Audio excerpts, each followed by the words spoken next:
Hi, everybody. Welcome again to my virtual campfire. Alan Warren here, the RV Wingman. Thanks for joining me today. Today, I'm going to kind of go off on a tangent. I'm going to talk about a book that I am about halfway through reading. And it's very, very disturbing.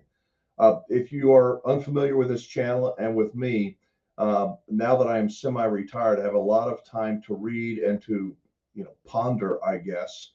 And as a former campground owner and a guy who's made a lifetime of mistakes, and thank God I've made a few right decisions as well, I choose to use this time around the virtual campfire talking about more things than just RVs and ways to not get ripped off when you're buying or selling an RV.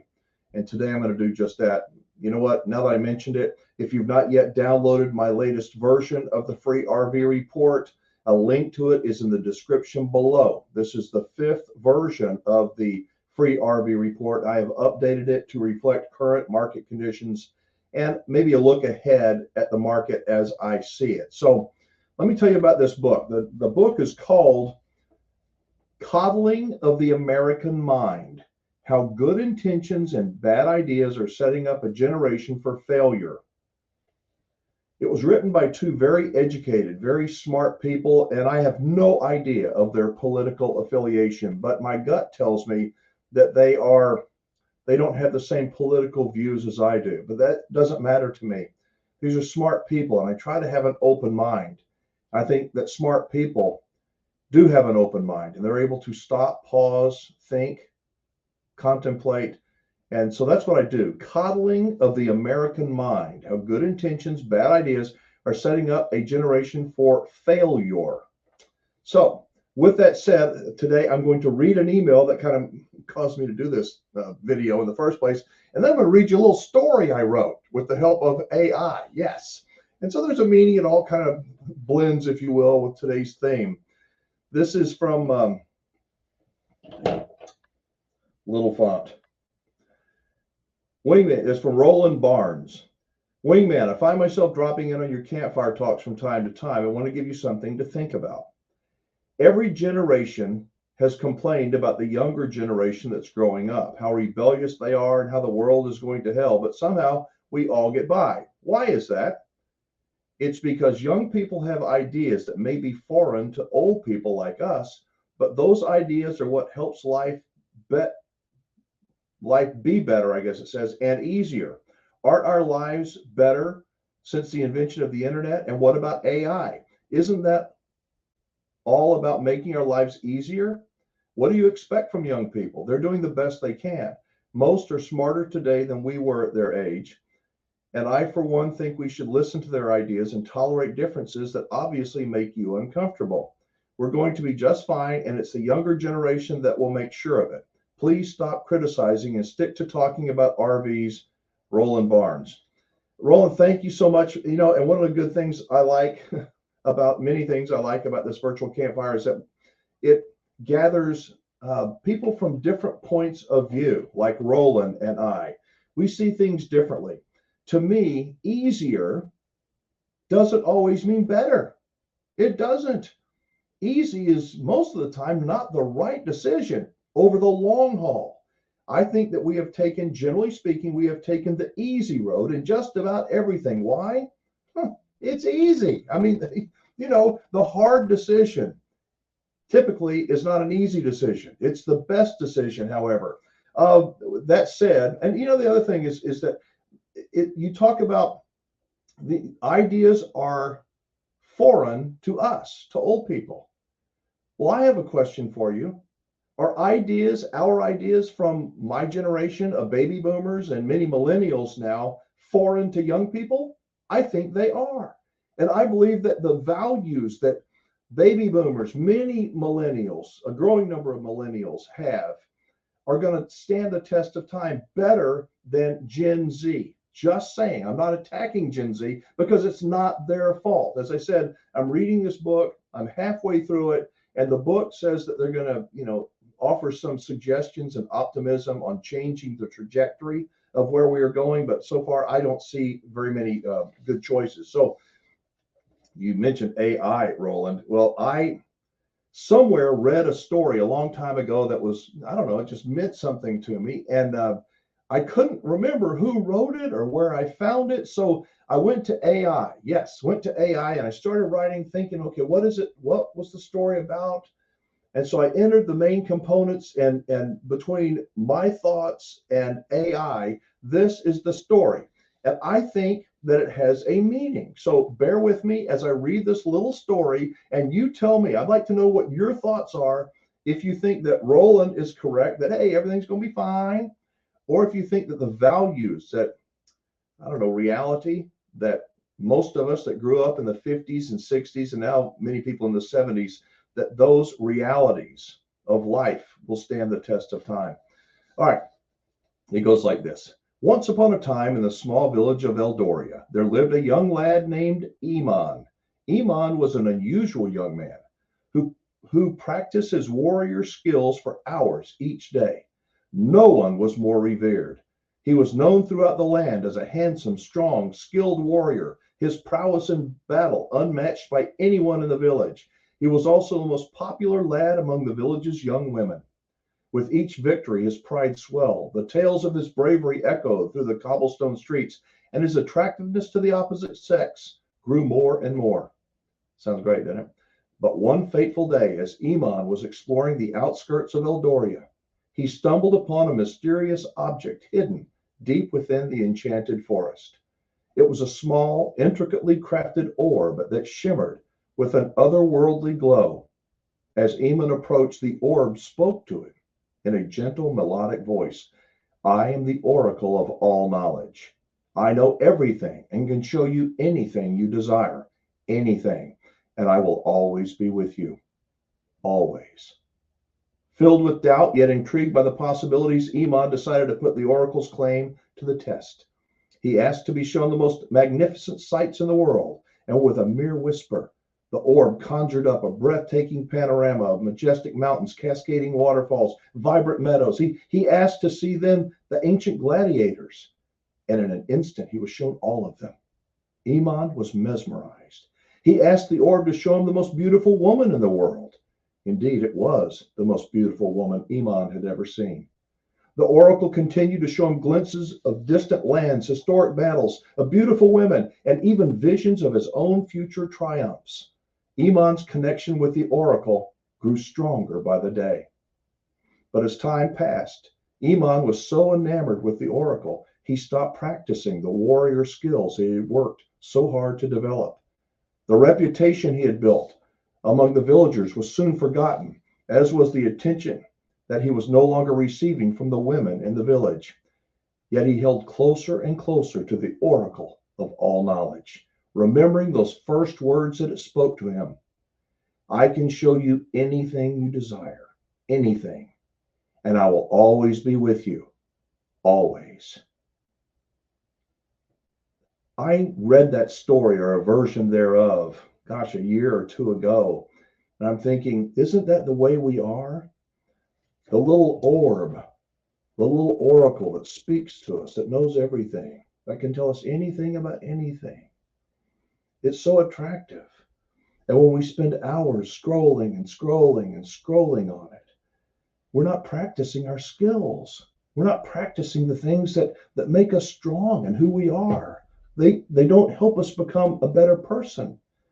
They help us fall in love with this image, this falseness, if you will. And I see all of us.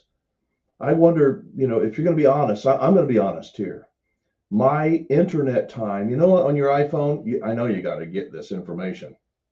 I have an iPhone, and every week, I think it's on the weekends, I get a notification that says your time on the internet was up this last week or down by 17%. My time, my daily time on the internet, I'm going to admit it, is between 2 hours and 2.5 hours a day. Every stinking day. I'm on this thing for between 2 and 2.5 hours. How many hours are you on the internet? Seriously, just guess. Someone I love very much, my wife. She got the ding on her phone about the same time I said, yeah, honey, how many hours? I said, no, let me see it. She didn't want to show me. You know how many hours she spent one week on her phone? 7.5. Every day, 7.5 hours. with her little orb, with the oracle that's going to connect her with people that she may have known once in her life, connect her with people that are not real people. They've been photoshopped and made up and tell all the great things about them, the trips they're going, and it's not a good, healthy thing. Going back to the book that I was telling you about, the title of it, once again, is Coddling of the American Mind, How Good Intentions, Bad Ideas Are Setting Up a Generation for Failure. Generation Z, children that were born in the mid-1990s and beyond, are different from than we were. They're different from millennials. Oh, you may say, Wingman, that's not true. I'm saying, well, it is true. They are different. And they're different in one very specific way. They grew up with the orb, the oracle in their pocket. And every day, that's their friend. Every single day. If you were born in the 50s or 60s, thank God I was. They didn't have these things. My orb, my oracle was up here and it was outside. It was playing. This time of year, I couldn't wait till this time of year because I get on my bicycle, I drive up and down the alleyway looking for people that had thrown out their Christmas tree. Then I drag their old Christmas tree into the front yard or the backyard and I make a Christmas tree fort. Did anybody else do that? We built forts and made tree houses and we fished and we hiked and we carved things with a pocket knife. We did all kinds of things. And I don't see people doing that today. I do see them listening to their magical orb, listening to the oracle that will take them anywhere they want to go. So I fear, I worry, I'm concerned about the future. I am. And Roland, I know that you sound much more optimistic than I am.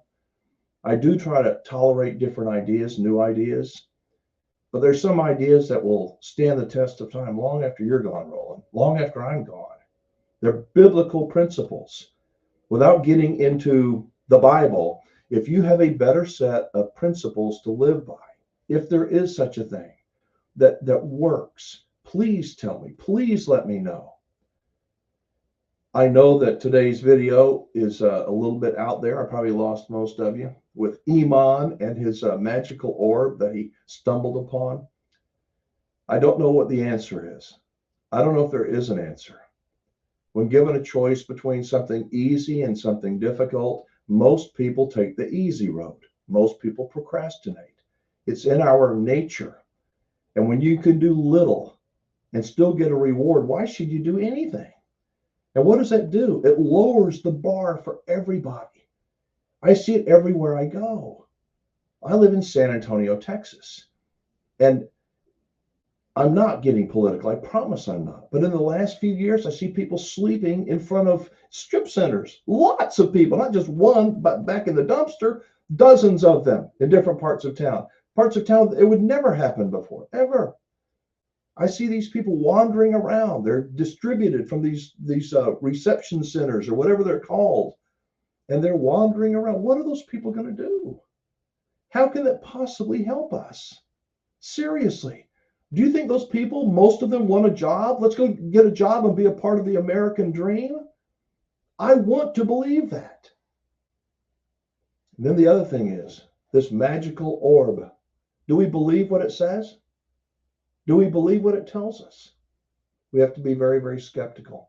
So I'm going to try to finish this book in the next week or so.